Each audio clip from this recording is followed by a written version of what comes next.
जय हिंद प्यारे बच्चों। और आज हम लोग एक बार फिर एकत्रित हो गए हैं अपना फुल सिलेबस टेस्ट नंबर 30 लेके। मैं यानी संजीव भाटिया आपको फर्स्ट 25 क्वेश्चन कराऊंगा पहले, यानी question number 51 to question number 75 तक। तो चलिए हमारे सिंह सर के इस मिशन के साथ कि अब पढ़ने का अधिकार सबको, डॉक्टर बनने का अधिकार भी सबको, इस मिशन के तहत हम लोग ये डिस्कशन करना स्टार्ट कर रहे हैं। तो देखिए आपके सामने फर्स्ट क्वेश्चन आ रहा है और क्वेश्चन है using stock notation. Stock notation पे काम करना है हमको। स्टॉक नोटेशन में हमें प्रेजेंट द कंपाउंड HAuCl4। अब देखो स्टॉक नोटेशन क्या हमें बताता है, बस इतना समझ लो कि स्टॉक नोटेशन में हमको जो सेंट्रल मेटल एटम होता है उसकी ऑक्सीडेशन नंबर को रोमन नंबर में एक्सप्रेस करना होता है। तो हम सबसे पहले यहाँ पे ऑक्सीडेशन नंबर निकाल लेते हैं। तो ऑक्सीडेशन नंबर H की हमारे पास +1 होगी, Au की ऑक्सीडेशन नंबर हमें निकालनी है और Cl4 की 4 × -1 इक्वल टू 0 आ जाएगी, इक्वल टू 0 आ गई। तो ये सॉल्व करोगे बच्चा तो Au की आ जाएगी +3 ऑक्सीडेशन स्टेट। तो जब हम लोग इस फॉर्मूले को स्टॉक नोटेशन में रिप्रेजेंट करेंगे तो HAu और ब्रैकेट में ऐसे रोमन नंबर में थर्ड Cl4 इस तरीके से रिप्रेजेंट करना होगा मुझे। अब यहाँ पर देखें HAu थर्ड Cl4 है, ये मेरा सही ऑप्शन होना चाहिए, फर्स्ट सही हो जाना चाहिए। HAu सेकेंड गलत, HU फर्स्ट गलत, HAu Cl4 के आगे थर्ड ये भी गलत हो जाएगा। इस तरह से मेरा सही ऑप्शन फर्स्ट होगा। क्वेश्चन नंबर 52 देखते हैं। मुझे दिया गया है S4O6 टेट्राथैनेट आयन और ईच सल्फर की ऑक्सीडेशन नंबर निकालनी है। ये बहुत स्ट्रेट फॉरवर्ड आया हुआ क्वेश्चन है और इसमें आपको याद होगा +5 0 0 +5। लेकिन अगर किसी बच्चे ने नहीं किया है तो हम इसका बता देते हैं, स्ट्रक्चर बना के करना पड़ेगा। ये O- है, S double bond O double bond O, S double bond O double bond O और फिर यहाँ पर S double bond O double bond O, O-। अब हम लोग अगर ऑक्सीडेशन नंबर निकालेंगे by the help of difference in electronegativity तो आप ये देखेंगे कि ये देखिए ये ऑक्सीजन और सल्फर में ऑक्सीजन मोर इलेक्ट्रोनेगेटिव है तो मोर इलेक्ट्रोनेगेटिव को -1 मिलेगा और लेस इलेक्ट्रोनेगेटिव को +1 मिलेगा। और ये मोर इलेक्ट्रोनेगेटिव को डबल बॉन्ड की वजह से -2 मिलेगा और लेस इलेक्ट्रोनेगेटिव को +2 मिलेगा, फिर -2 फिर +2। अब SS की सेम इलेक्ट्रोनेगेटिविटी है तो चार्ज सेपरेशन 0 0 हो जाएगा, यहाँ पर भी 0 हो जाएगा और यहाँ पर भी ऐसे ही सेम पैटर्न रहेगा। तो बेटा ये काउंट करो +2 +2 +4 और +1 दैट मीन्स +5। तो ऑक्सीडेशन नंबर इस सल्फर की +5 आ गई, इस सल्फर की 0 आ गई, इस सल्फर की भी 0 आ गई और इस सल्फर की भी +5 आ जाएगी सेम पैटर्न पे। यानी कि यहाँ पे ऑक्सीजन का -2, ये +2, ये -1 +1 -2 +2, इस पैटर्न से आप निकाल सकते हो। तो सही ऑप्शन कौन सा हो गया? थर्ड हो गया। क्वेश्चन नंबर 53 बहुत आसान सा है, नेमिंग करनी है। नेमिंग करने के लिए आप साइनों को प्रिफर करते हैं, OH के ऊपर प्रायोरिटी ज़्यादा है साइनों की। तो यहाँ से नंबरिंग स्टार्ट करेंगे 1 2 3, 3 कार्बन की चेन है यानी कि प्रोप होना चाहिए और 2 पे एक हमारा OH ग्रुप लगा है जो कि हमारा साइड चेन की तरह हम लोग यहाँ पे इसकी नेमिंग करेंगे, प्रीफिक्स बनाएंगे। 2 पे होगा हमारा हाइड्रोक्सी, 2 पे तो आ गया हाइड्रोक्सी और 3 कार्बन की चेन है इसलिए प्रोप आ जाएगा। क्योंकि चेन में सब सिंगल बॉन्ड है इसलिए एन आ जाएगा और क्योंकि 1 और 3 पे 2 साइनो ग्रुप हैं तो प्रोपेन 1,3 डाइनाइट्राइल आ जाएगा। अब हम लोग मिलाते हैं कि कौन सा मेरा मैच कर रहा है। 2 हाइड्रोक्सी, इसमें तो 1,1 डाई साइनो, ये गलत हो गया।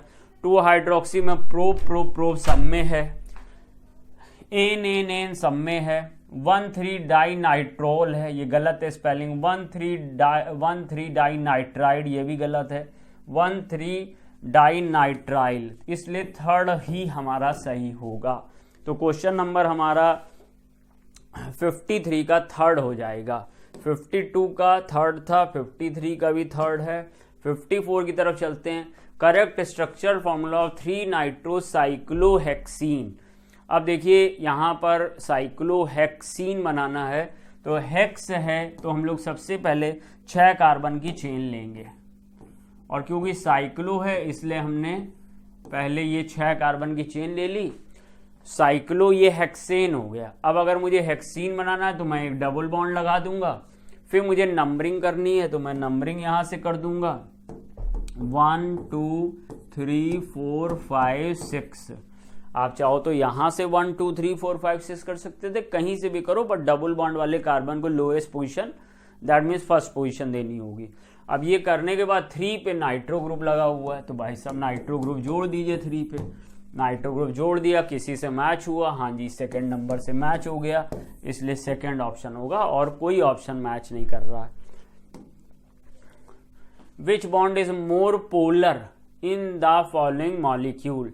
अब ये देखो CH3 है और इसके साथ H है। C की इलेक्ट्रोनेगेटिविटी सब जानते हैं 2.5 है, इसकी इलेक्ट्रोनेगेटिविटी 2.1 है, लेस पोलैरिटी है इसके अंदर। फिर यहाँ पर CH3 NH2 की जब हम बात करेंगे तो N की इलेक्ट्रोनेगेटिविटी 3 होती है, C की 2.5 होती है, डिफरेंट 0.5 का है, थोड़ा मोर पोलर है। फिर CH3 OH, O की इलेक्ट्रोनेगेटिविटी 3.5 होती है, C की 2.5 होती है, 1 का डिफरेंस आ रहा है, काफ़ी ज़्यादा सही आ गया। CH3 Br की इलेक्ट्रोनेगेटिविटी 2.8 होती है और इसकी 2.5 होती है, तो सबसे ज़्यादा जो डिफरेंस है वो यहाँ पे आ रहा है, मोस्ट पोलर, इसलिए थर्ड ऑप्शन सही हो जाएगा। अब कुछ बच्चे ये कह सकते हैं कि सर हमको ये इलेक्ट्रोनेगेटिविटी की वैल्यू तो याद नहीं है, कोई बात नहीं, लेकिन आपको इलेक्ट्रोनेगेटिविटी का ऑर्डर याद होगा। तो जैसा आपने पढ़ा होगा कि फ्लोरीन की सबसे ज़्यादा होती है इलेक्ट्रोनेगेटिविटी, उसके बाद ऑक्सीजन की आती है, फिर नाइट्रोजन और क्लोरीन की लगभग बराबर होती है। कुछ जगह पे क्लोरीन को ज़्यादा मानते हैं, नाइट्रोजन को कम मानते हैं। आप अगर उस पैटर्न को फॉलो करते हैं तो आप क्लोरीन को बढ़ा लीजिए और इससे कम नाइट्रोजन को कर लीजिए। तो फ्लोरीन, ऑक्सीजन, क्लोरीन, नाइट्रोजन, और फिर हमारे पास ब्रोमीन आता है, सल्फर, कार्बन और आयोडीन की लगभग बराबर होती है। और फिर मेरा इसी से इतने से ही काम बन जाएगा। तो देखिए C ये है, अब C और Br का डिफरेंस कम है, Cn का डिफरेंस और ज़्यादा है, CO का डिफरेंस और ज़्यादा है, और H तो पीछे आता है इसके। तो इन सब बातों से हमें पता चल रहा है कि 55 का थर्ड ऑप्शन ही सही होना चाहिए। मोस्ट पोलर वही होगा जिसकी इलेक्ट्रोनेगेटिविटी डिफरेंस ज़्यादा होगा, बिकॉज पोलैरिटी प्रोपोर्शनल टू होती है डिफरेंस इन इलेक्ट्रोनेगेटिविटी के। नेक्स्ट आ रहा हमारे पास ये एक हमारा सल्फर वाला परसेंटेज वाला क्वेश्चन है। परसेंटेज ऑफ सल्फर निकालना है, आपने ये फॉर्मूला पढ़ा होगा। Percentage of sulphur equal to होता है 32/233 into weight of BaSO4 into 100 upon weight of organic compound. ये बेसिक फॉर्मूला आपने पढ़ा है। अब यही सब वैल्यूज हमको पुट करनी है, तो वैल्यूज बच्चा पुट करते हैं 32/233 इंटू, अब देखो BaSO4 का वेट क्या दिया, 0.157 तो ऑर्गेनिक कंपाउंड है, और बेरियम सल्फेट 0.4813 है, तो 0.4813 इंटू 100 अपॉन 0.157। अब कैलकुलेट कर लेते हैं। कैलकुलेट करने पर देखो कितना आता, कैलकुलेट करने पर देखते हैं क्या आंसर मैच करता है।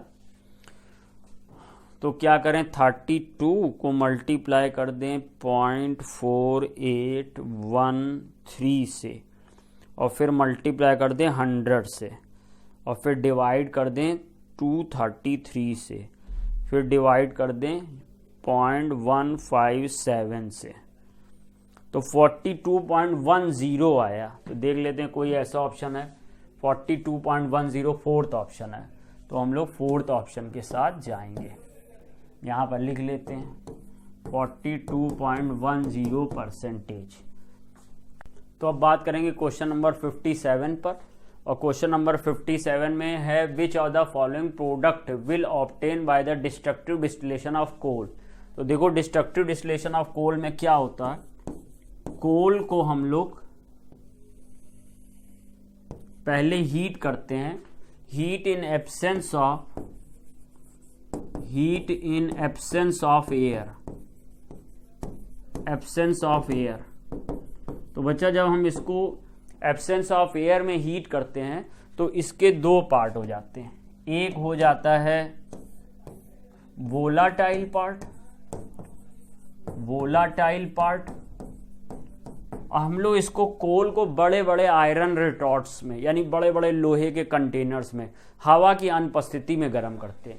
तो heat in absence of air, इसी को डिस्ट्रक्टिव डिस्टिलेशन कहते हैं। अगर हवा की अनुपस्थिति में गर्म कर रहे हो तो जैसे कोल मान लो लकड़ी की तरह ही है, कोयला देखा होगा, तो ये सड़ने लगता है, तो सड़ने लगता है तो उससे धुआं बनने लगता है और वो उड़ जाता है ऊपर। तो जो धुएं वाला प्रोडक्ट है उसे वोलाटाइल पार्ट कहते हैं, और जो जो पिघल जाता है वो नॉन वोलाटाइल पार्ट होता है, non volatile part.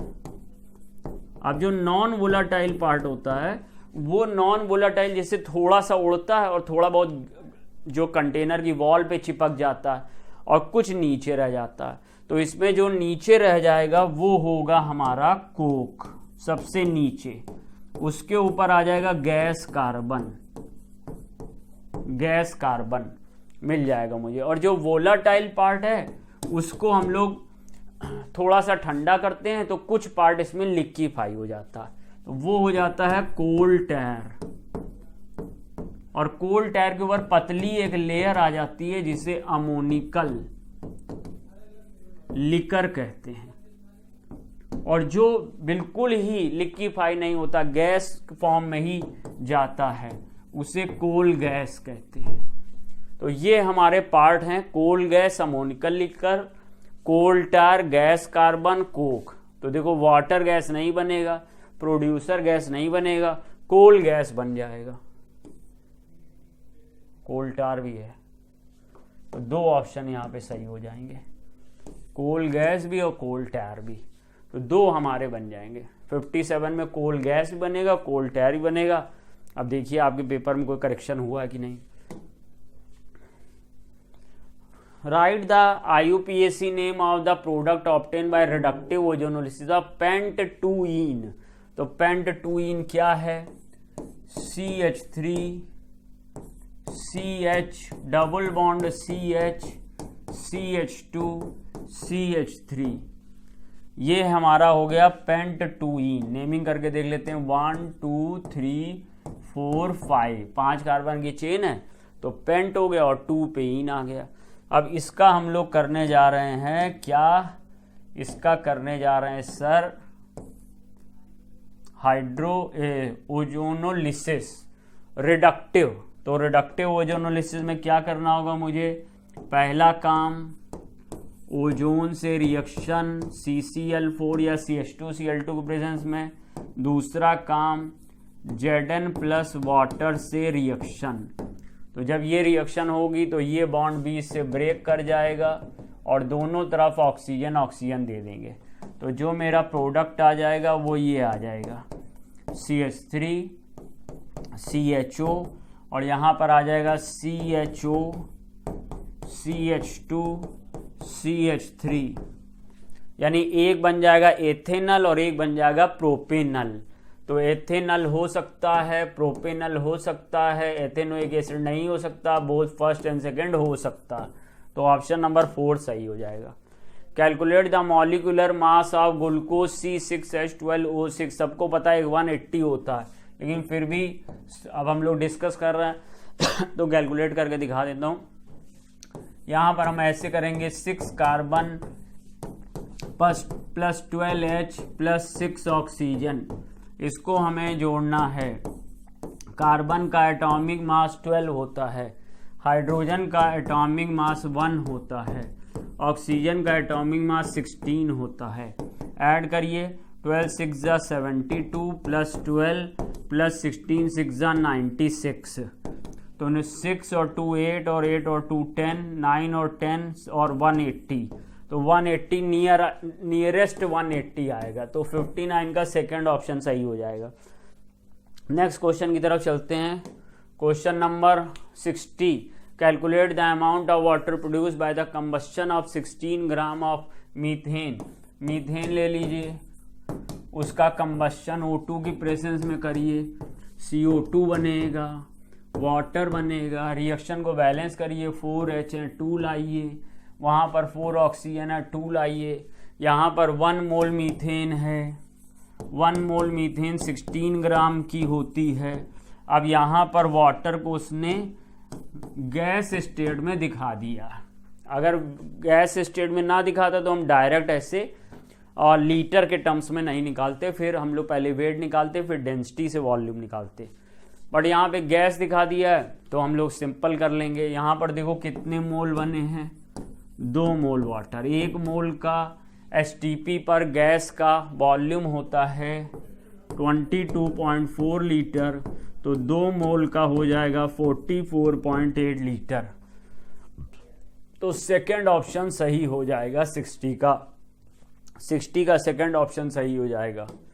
Question number 61, what will be the wavelength of a ball of mass of 0.1 kilogram moving with a velocity of 10 metre पर सेकेंड। आपने डी ब्रॉगली इक्वेशन पढ़ी है, लैम्डा इक्वल टू HP या HMB।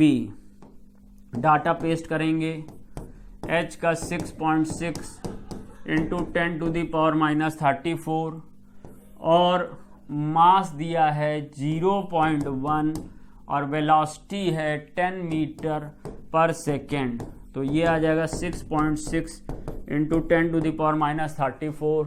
तो second option सही होगा। देख लीजिए भाई, मैच करिए 61 का 6.626 6.62 10 टू द पावर। अच्छा ये देखो, ये यहाँ पर सेकंड में तो किलोमीटर दे दिया। नहीं नहीं नहीं नहीं, किलोमीटर में नहीं, क्योंकि हम लोग MKSA में चल रहे हैं, वहाँ मीटर में हमको लेना है। तो फर्स्ट ऑप्शन सही होगा। 6.626 इंटू, यहाँ पर सब में यही है। बहुत अच्छे, हम लोग सॉल्व नहीं भी करते तो भी हमारा काम बन जाता, क्योंकि सारे ऑप्शन में 6.6 6.6 10 - 34 10 - 34 है। Metre, kilometre, centimetre, picometre.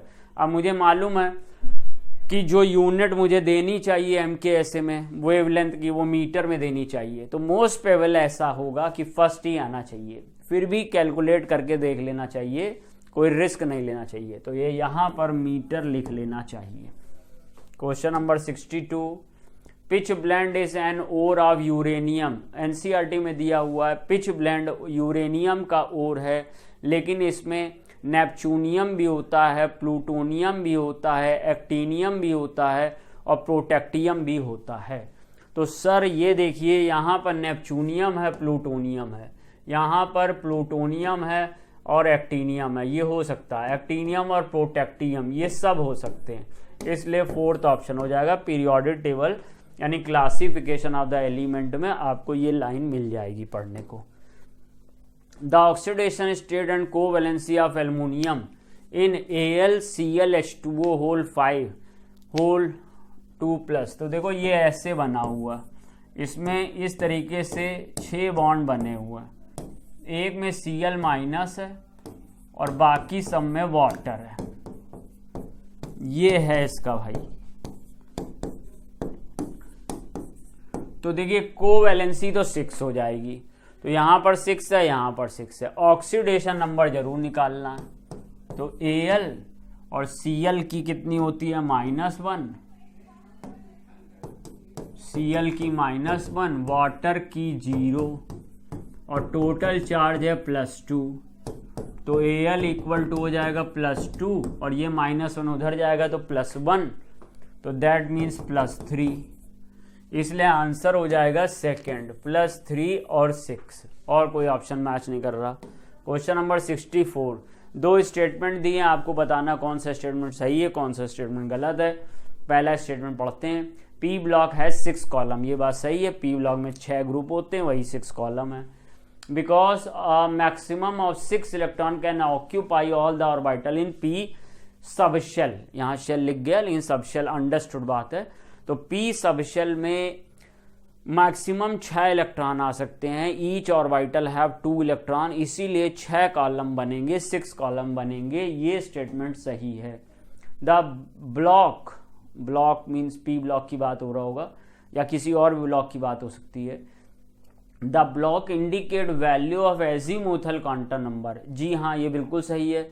अगर एस ब्लॉक का एलिमेंट है तो उसका जो लास्ट इलेक्ट्रॉन होगा वो एस सबशेल में आएगा, उसका जो लास्ट इलेक्ट्रॉन होगा वो एस सबशेल में आएगा। और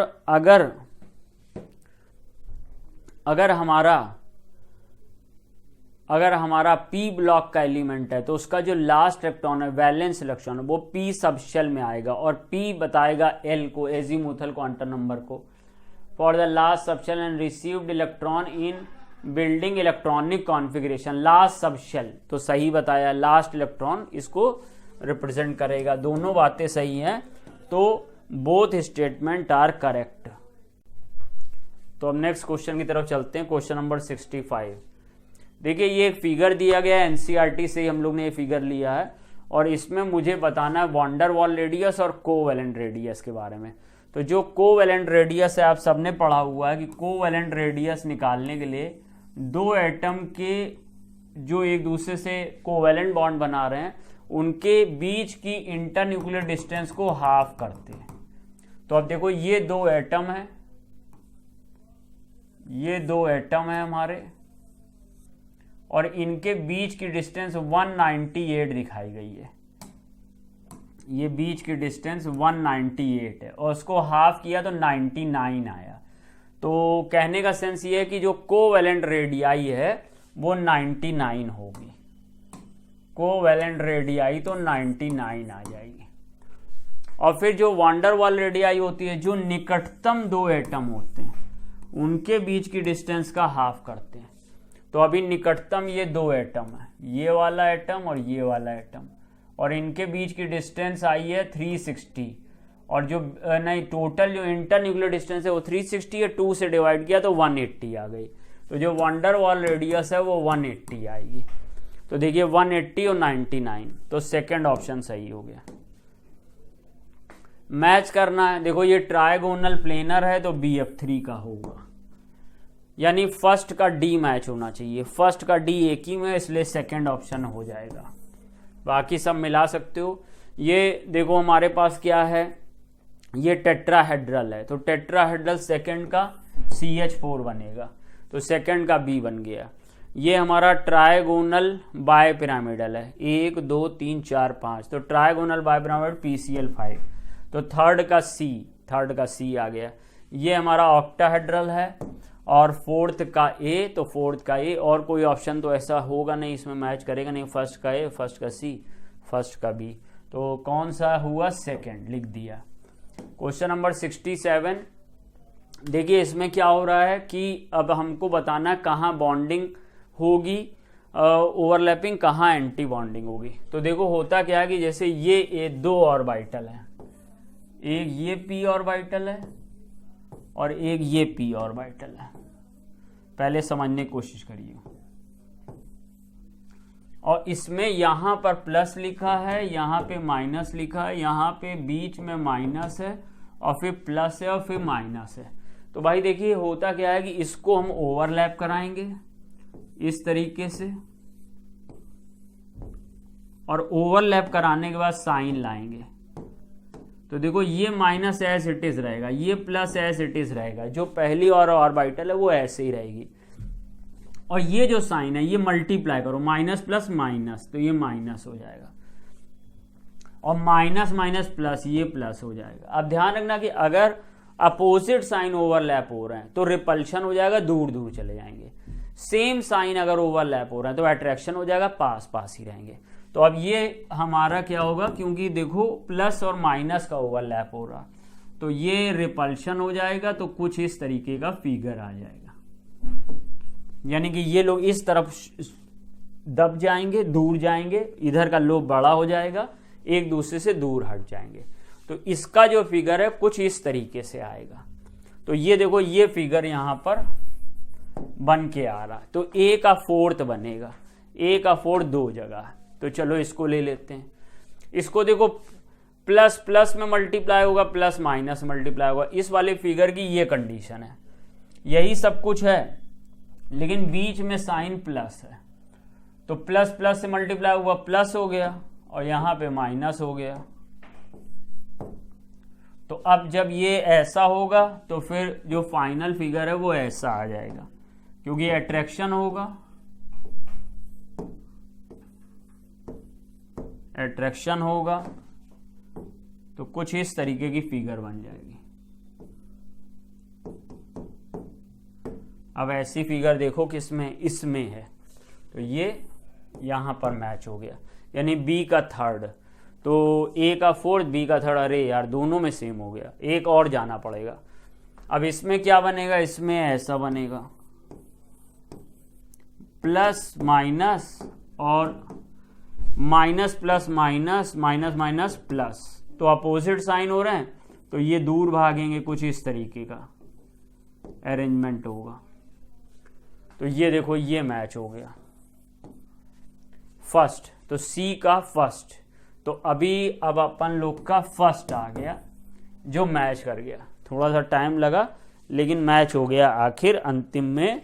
तो 67 का हम लोग ने कर दिया फर्स्ट। अब हम लोग जा रहे हैं 68 पे। देखिए, यहां अमोनिया का डायपोल मोमेंट का वैल्यू 4.9 × 10⁻30 दिया है, और NF3 का डायपोल मोमेंट पूछा है कि ज्यादा है कि कम है। सब जानते हैं NF3 का डायपोल मोमेंट NH3 से कम होता है, क्योंकि NH3 में जो बॉन्ड पेयर के डायपोल की डायरेक्शन है वो लोन पेयर की डायरेक्शन में है। ये सब यहां पर पैरेलल डायरेक्शन में जा रहे हैं, एक ही डायरेक्शन में, तो ये ज्यादा आएगा। लेकिन ये ऊपर जा रहा है और ये इधर जा रहे हैं, तो इनका फाइनल मैग्नीट्यूड नीचे आएगा, तो जो घटने की वजह से डायपोल मोमेंट कम हो जाएगा। इसके डायपोल मोमेंट को नाम दिया गया XYZ, और ये कूलाम मीटर है, सेंटीमीटर नहीं है। और ये कूलाम मीटर है अमोनिया का, तो ये अमोनिया का ज्यादा है, XYZ कम है। तो XYZ से क्या कह रहा है कि XYZ कम है और अमोनिया का ज्यादा है, तो थर्ड ऑप्शन सही हो जाएगा। तो थर्ड ऑप्शन सही हो गया। नेक्स्ट देखते हैं क्वेश्चन नंबर 69। बताना है कि एंट्रोपी का बढ़ना घटना बताना। अगर देखो एंट्रोपी बढ़ रही तो I से रिप्रेजेंट करेंगे, और एंट्रोपी घट रही है तो फिर हम लोग D से रिप्रेजेंट करेंगे। अब कह रहा है लिक्विड क्रिस्टलाइज इनटू सॉलिड, तो भाई लिक्विड अगर सॉलिड में आ रहा है तो रैंडमनेस कम हो रही है, और रैंडमनेस से ही एंट्रोपी देखी जाती है। रैंडमनेस मतलब डिसऑर्डर, जैसे कि लिक्विड के पार्टिकल ज़्यादा गतिशील होते हैं और सॉलिड के पार्टिकल कम गतिशीलता रखते हैं, तो इसका मीन्स है एंट्रोपी घट रही है। लिक्विड से सॉलिड जाओगे तो डिक्रीज करेगी। फिर क्या करना है, टेम्परेचर बढ़ा रहे हैं, तो टेम्परेचर बढ़ाएंगे तो कंपन बढ़ेगा, डिसऑर्डर बढ़ेगा, रैंडमनेस बढ़ेगा, तो ये बढ़ जाएगी एंट्रोपी। सोडियम बाइकार्बोनेट को गर्म कर रहे हो, देखो यहाँ ये सॉलिड है, यहाँ पे गैस बन रहा है, गैस बन रहा है, तो एंट्रोपी बढ़ रही है, I से बढ़ रहा है, इंक्रीज हो रहा है।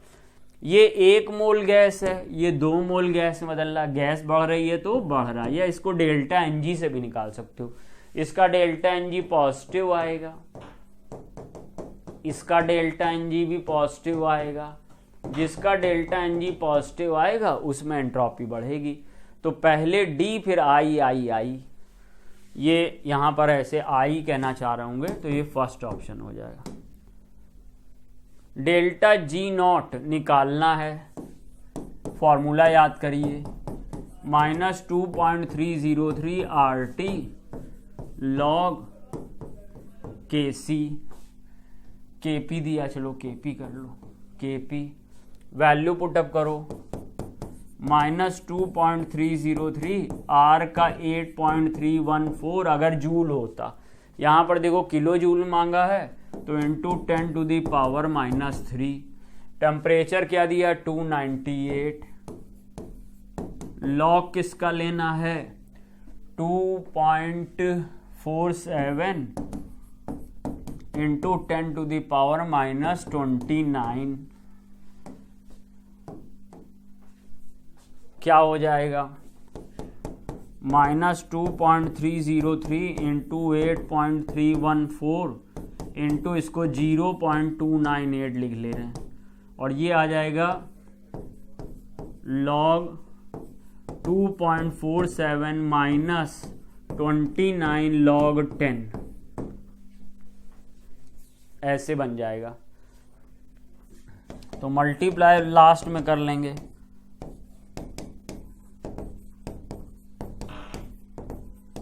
(0.298 को चाहो तो 0.3 मान के कर सकते हो, इजी हो जाएगा।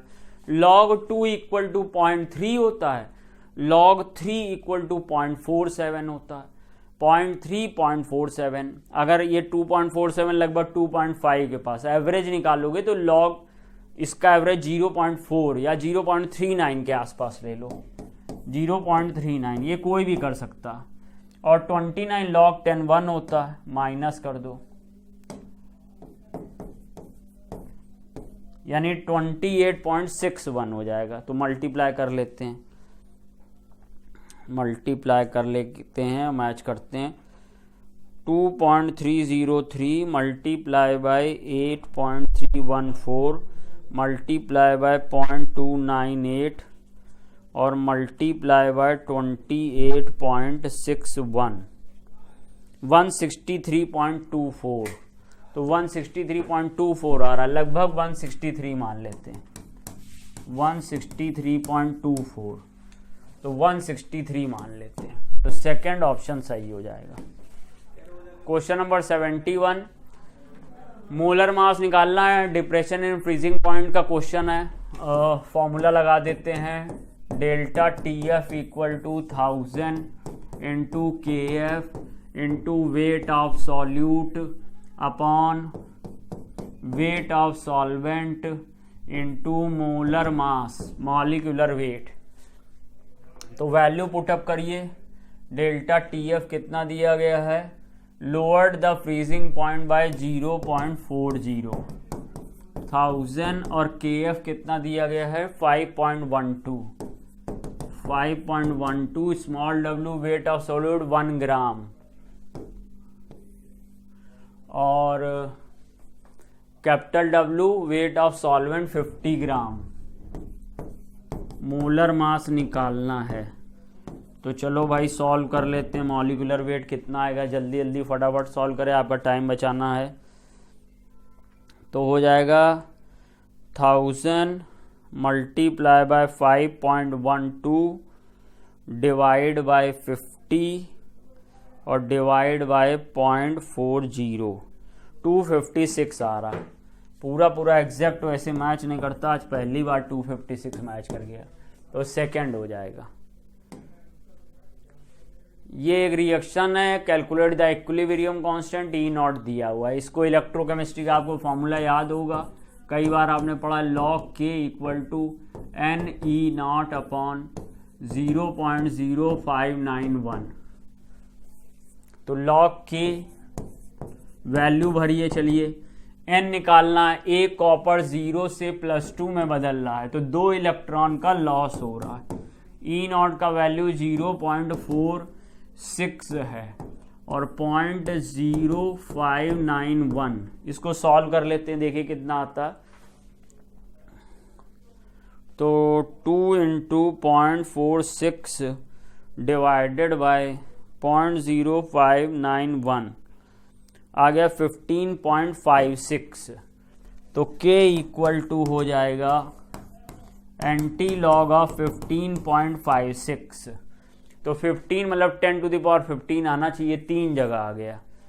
अच्छा, तो 0.56 log 4 = 0.6 होता है, तो 3.9 के 3.8 या 3.9 के आसपास आना चाहिए, तो 3.92 आ जाएगा।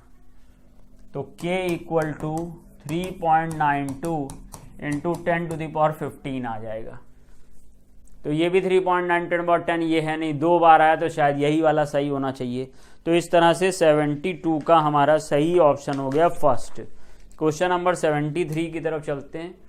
A solution of CuSO4 electrolysed for 10 minute with a current of 1.5, what is the mass of copper deposit at cathode? Faraday first law लगेगा। W = EIT/96,500। अब इक्विवेलेंट वेट अगर आप निकालेंगे कॉपर के लिए तो आ जाएगा 63.5/2। आई मुझे कितना दिया हुआ है 1.5 एम्पियर। टी कितना टाइम 10 मिनट है, लेकिन मुझे यहाँ सेकंड में रखना होता, तो 10 × 60 डिवाइडेड बाय 96,500। अब मैं इस सबको सॉल्व कर लेता हूँ और देखता हूँ क्या आंसर मैच करता है।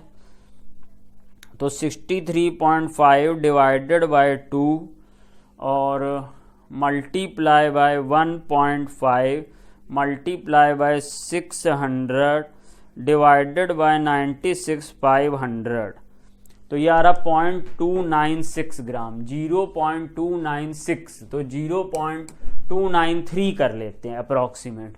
तो 0.29 कितना आ रहा था 61 ग्राम। तो इतना नियर डियर में चलेगा काम। तो देख लीजिए हम लोग थर्ड ऑप्शन के साथ जा रहे हैं और कोई मैच नहीं कर रहा। Question number 74, identify the reaction respectively. ये के वैल्यू दी हुई है और ऑर्डर पूछा है। तो देखो सेकंड इनवर्स फर्स्ट ऑर्डर का होता, तो यहाँ भी फर्स्ट ऑर्डर है, यहाँ भी फर्स्ट ऑर्डर है। और ये हमारा तरीका क्या है इसमें कि जो लीटर की पावर होती है उसमें हम लोग 1 जोड़ देते हैं। यहाँ लीटर की पावर 0 है, तो लीटर की पावर 0 + 1 बराबर फर्स्ट ऑर्डर हो जाएगा। और इसमें लीटर की पावर 1 है, तो 1 + 1 बराबर 2 हो जाएगा। अगर ऑर्डर ऑफ रिएक्शन निकालना है तो नहीं समझ रहे हो, देखो ये लिख लो, ऑर्डर बराबर होता है पावर ऑफ लीटर + 1। तो यहाँ पावर ऑफ लीटर 1 है, तो 1 ऐड किया तो 2 आ गया, तो सेकंड ऑर्डर हो गया।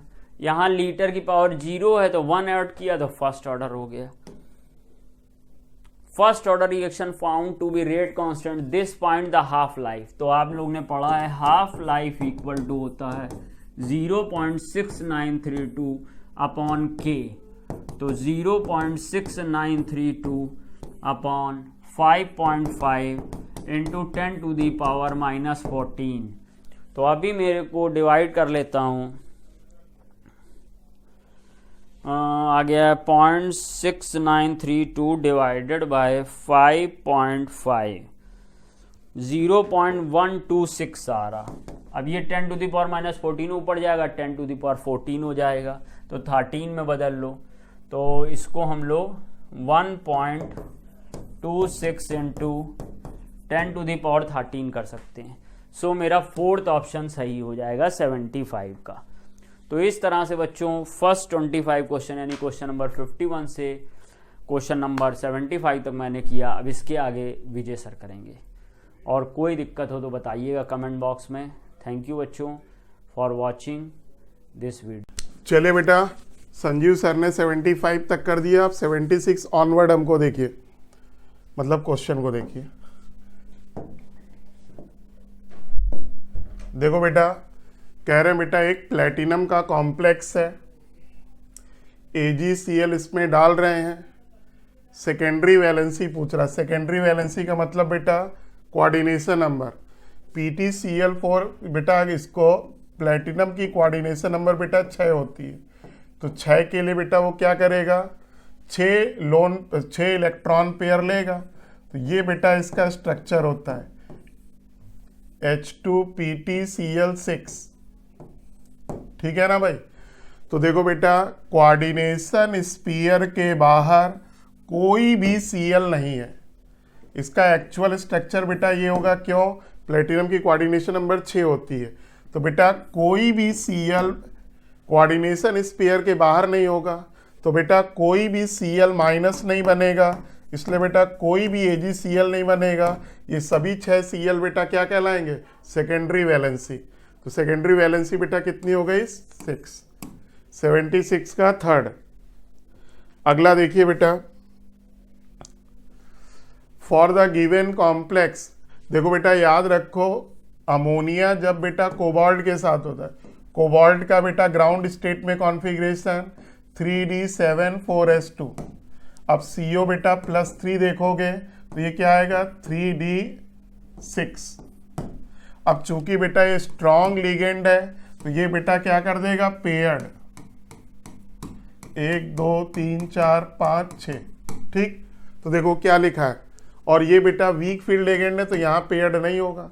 यहाँ पर 3d7 4s2, ये बेटा 3d7 ही बना रहेगा। CO+3 यहाँ पर भी है, लेकिन बेटा 3d7 बना रहेगा, 3d6 रहेगा। यहाँ बेटा पेयरिंग नहीं होगी। तो A is spin pair complex सही है, and B is spin free complex. 77 का बेटा 1। अगला देखिए, देखो बेटा पूछ रहा कौन सी आइसोमेरिज्म। देखो बाहर Br है, अंदर SO4 है। ठीक, इसी को बेटा हम लोग ऐसे भी लिख सकते हैं, CONH3 का होल 5, अंदर बेटा Br, बाहर बेटा SO4। तो जब कोऑर्डिनेशन स्पेयर के अंदर बाहर बेटा आयन डिफरेंट होते हैं, ठीक है ना, तो उसको हम लोग बोलते हैं बेटा आयनाइजेशन आइसोमेरिज्म। 78 का फर्स्ट। 79 कलर का है बेटा, इसको याद करने वाला क्वेश्चन है। ठीक, ए का बेटा क्या होगा? फोर्थ। ए का बेटा फोर्थ। 79 का बेटा ए का बेटा फोर्थ हो जाएगा। बी का बेटा, इसका कलर, बी का कलर बेटा थर्ड हो जाएगा, रेड कलर। और सी का कलर बेटा होता है येलो कलर। ये रटने वाला क्वेश्चन है, कोई लॉजिक नहीं है, ठीक है ना। और बेटा डी का क्या हो जाएगा? फर्स्ट। इसको याद कर लीजिएगा, आंसर फर्स्ट। फिर देखो बेटा, विनाइलिक हैलाइड, जब बेटा हैलोजन जिस कार्बन से जुड़ा होता है उस पर डबल बॉन्ड होता है, तो उसको बोलते हैं विनाइलिक। तो ये बेटा फोर्थ। एराइल, जब बेटा रिंग से डायरेक्ट हैलोजन जुड़ा हो, ये एराइल हो गया। Allylic, CH2 double bond CH single bond CH2, ये बेटा एलाइलिक हो गया। एलाइलिक में बेटा ये 3 डिग्री है। और फिर बेंजाइलिक, नहीं सॉरी, एक मिनट गलत हो गया थोड़ा। विनाइलिक बेटा आपका फोर्थ, एराइल बेटा आपका थर्ड, एलाइल बेटा आपका फर्स्ट, और बेंजाइल बेटा आपका सेकंड। देख लो कौन सा आंसर है? 80।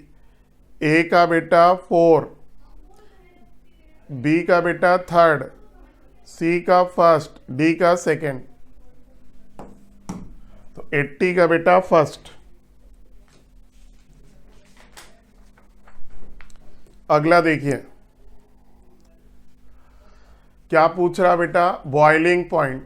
देखो बेटा पेंटेन 1 ऑल पेंटेनल, इसमें बेटा 5 कार्बन है, तो पक्की बात है सबसे ज़्यादा बेटा एल्कोहल का फर्स्ट, फिर बेटा आपका थर्ड हो गया। फिर देखो ईथर का आ जाएगा 4, फिर बेटा आपका एल्केन। सबसे ज़्यादा बेटा किसका होता है? एल्कोहल। एल्कोहल के बाद कीटोन, कीटोन के बाद एल्डिहाइड, एल्डिहाइड के बाद ईथर, ईथर के बाद बेटा एल्केन। तो 81 का देखो इंक्रीजिंग ऑर्डर पूछ रहा है बेटा, सबसे पहले बेटा सेकेंड, तो 81 का बेटा फर्स्ट। चलिए बेटा क्वेश्चन नंबर 82 एसिडिक स्ट्रेंथ का है। आप सबको मालूम है बेटा एसिडिक स्ट्रेंथ इनवर्सली बेटा क्या होता है? पीके। तो देखो सबसे कम पीके बेटा किसका है 7.2, ठीक है ना। तो 7.2 आर्थोनाइट्रोफिनॉल, क्योंकि ये मोस्ट एसिडिक है इसमें। अगर हम पी के वैल्यू ना देखें बेटा, इन तीनों में देखें तो सबसे ज्यादा बेटा कौन होगा, आर्थोनाइट्रोफिनॉल, ठीक, ए। उसके बाद बेटा कौन होगा, मेटानाइट्रोफिनॉल यानी बी। क्रिसॉल में बेटा CH3 होता है तो सी। एथेनॉल बेटा बहुत कम एसिडिक होता है, इनफैक्ट न्यूट्रल होता है, तो ये बेटा हो गया डी। तो इसका बेटा क्या होगा, ए का बेटा 7.2, उसके बाद बेटा इसका 8.3, इसका बेटा आ जाएगा 10.1, और सबसे कम बेटा ये 15.9। तो देखो कौन सा आंसर है, ए का बेटा सेकेंड, 82 का आंसर 4। अब आइए जरा 83, आईयूपीएसी ने मेसिटाइल ऑक्साइड। बेटा मेसिटाइल ऑक्साइड का फार्मूला अगर मालूम है तो आईयूपीएसी बेटा बहुत आसान।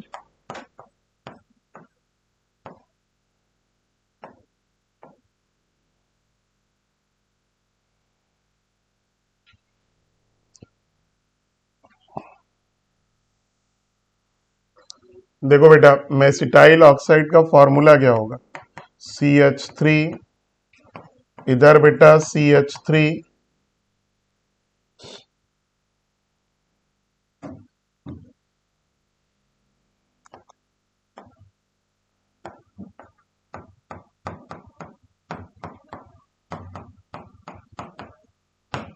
एक दो तीन चार पाँच छः, यहां पर बेटा डबल बॉन्ड आ जाएगा, ये H यहां नहीं रहेगा।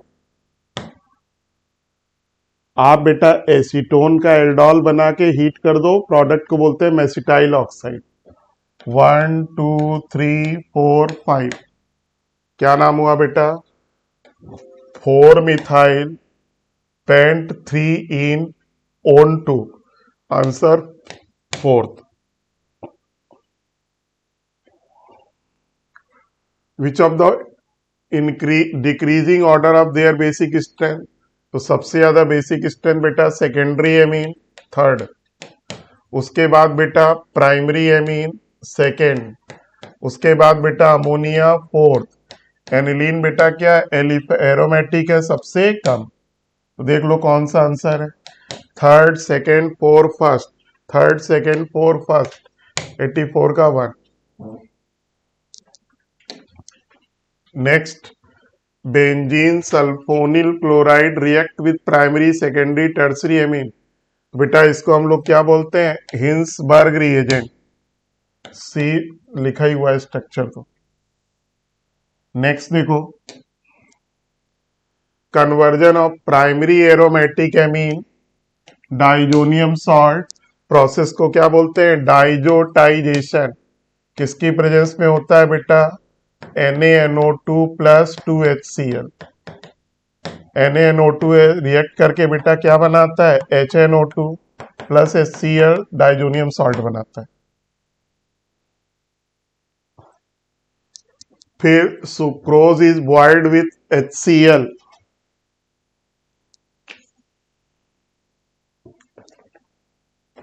पढ़िए बेटा question, sucrose is boiled with dilute HCl और एल्कोहलिक सॉल्यूशन, क्या बनेगा बेटा, तो ग्लूकोज, सुक्रोज है तो बेटा उसकी हाइड्रोलिसिस हो जाएगी, 1 मोल ग्लूकोज बनेगा, 1 मोल बेटा फ्रक्टोज बनेगा। अगला देखिए 88, the expected product of hydrolysis of lactose, lactose की हाइड्रोलिसिस का प्रोडक्ट पूछ रहा, ये भी रटने वाला है बेटा, beta D galactose beta D glucose. 88 का बेटा first. 89, which is not precipitated by H, देखो CuS कॉपर सल्फेट बनाता है, ये Ag2S बनाता है, PbS बनाता है, सब बेटा ब्लैक प्रेसिपिटेट होते हैं। कौन प्रेसिपिटेट नहीं होता, Al ट्रिपल प्लस। 89 का 4। K2HgI4 बेटा किसका रिडक्ट करते हैं, इसको कहते हैं नेस्लर रिएजेंट, अमोनियम आयन का बेटा चेक करते हैं। On heating lump of borax, borax को गर्म करोगे तो बेटा सोडियम मेटाबोरेट और B2O3 बनता है, 91 का 2। अब आइए देखो मैचिंग का क्वेश्चन है। Alcoholic group, carboxylic group, amino group, phenolic group, alcoholic group. Carbylamine test बेटा कौन देता है, amino group primary amine. Sodium bicarbonate से कौन रिएक्ट करता है बेटा, कार्बोक्सिलिक ग्रुप CO2 मिलता है।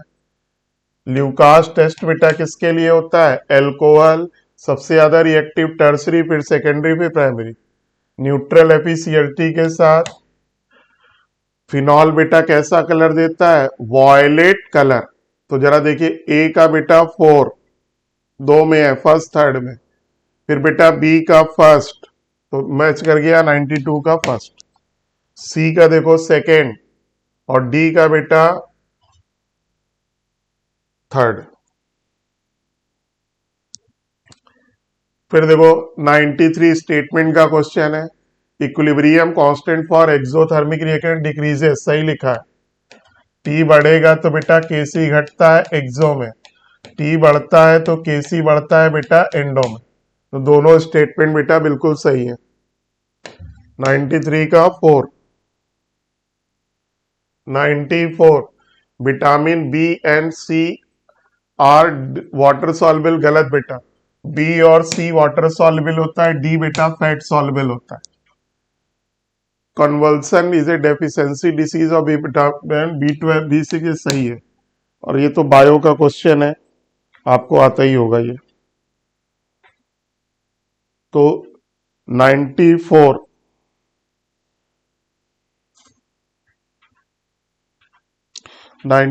का थर्ड, पहला इनकरेक्ट है, दूसरा बेटा करेक्ट। तो बेटा विटामिन बी और सी वाटर सॉल्युबल होता है, विटामिन डी बेटा फैट सॉल्युबल, और ये आपको याद होगा।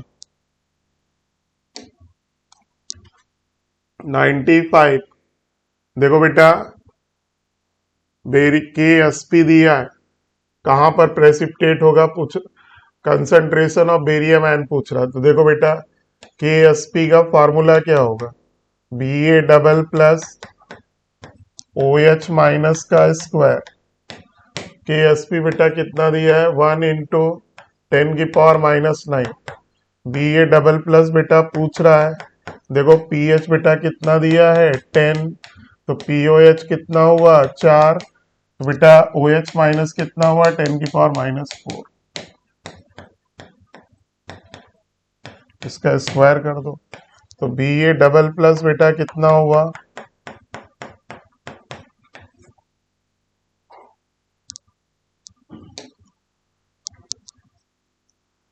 1m NaCl 1m HCl in the presence of, देखो बेटा ये स्ट्रॉन्ग एसिड और उसका सॉल्ट है, बफर नहीं होगा। NaCl बेटा न्यूट्रल होता है, HCl एसिडिक होता है। ओवरऑल नेचर कैसा आएगा, बेसिक, लेकिन ये बफर नहीं हो, एसिडिक, लेकिन बेटा ये बफर नहीं है। तो pH less than 7, not a buffer होगा, आंसर फर्स्ट होगा।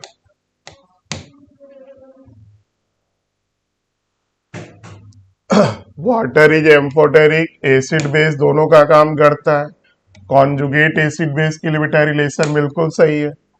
सभी टेम्परेचर पे बेटा वाटर न्यूट्रल होता है, लेकिन पीएच बेटा वेरी करती है, जैसे से टेम्परेचर बढ़ेगा पीएच घटेगी। 25 डिग्री सी पर वाटर की पीएच बेटा कितनी होती है 7, यही बेटा 90 डिग्री सी पर बेटा पीएच कितनी हो जाती है 6। तो कौन सा आंसर सही है, फर्स्ट एंड सेकंड, थर्ड गलत है। 98 देखो बेटा वाटर जो होता है एम्फोटेरिक होता है, उसने देखो बेटा H प्लस लेकर बेटा H3O प्लस बना लिया। अब ये H प्लस नहीं ले सकता, ठीक है, सॉरी, अब ये बेटा इलेक्ट्रोफाइल का काम नहीं कर सकता। Can not act as a electrophile, electrophile का मतलब इसको लोन पेयर देना है बेटा, दे ही नहीं सकता। Oxygen can not accept a pair of electron because octet is already completed. बिल्कुल सही है बेटा। देखो ये आपका है,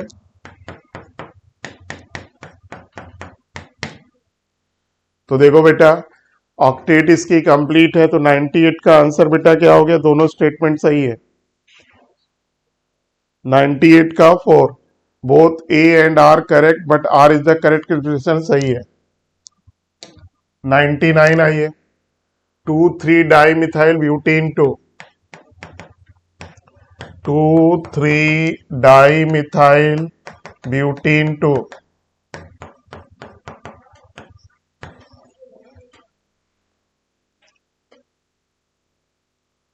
देखो बेटा ये मेन फंक्शनल है, 12 अल्फा हाइड्रोजन है। याद रखिए एल्कीन की स्टेबिलिटी, कार्बोकेटायन की स्टेबिलिटी, फ्री रेडिकल की स्टेबिलिटी किससे देखी जाती है? Hyper conjugation. जितने ज्यादा अल्फा हाइड्रोजन स्टेबिलिटी उतनी ज्यादा। कॉन्जुगेट मतलब अल्टरनेट डबल बॉन्ड। देखो 1 2 है,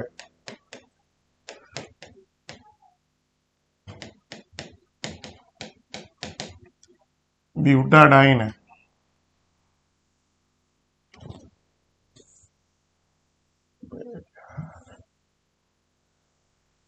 तो देखो बेटा 1 2 ब्यूटाडाइन का मतलब एक पे भी डबल बॉन्ड है, 2 पे भी डबल बॉन्ड है। ये आपका 1 2 ब्यूटाडाइन है। अल्टरनेट नहीं बेटा, इसमें कॉन्जुगेशन नहीं है। 1 3 ब्यूटाडाइन बेटा अल्टरनेट। देखो बेटा यहाँ कॉन्जुगेशन है। 1 3 पेंटाडाइन बेटा, इसमें भी कॉन्जुगेशन है।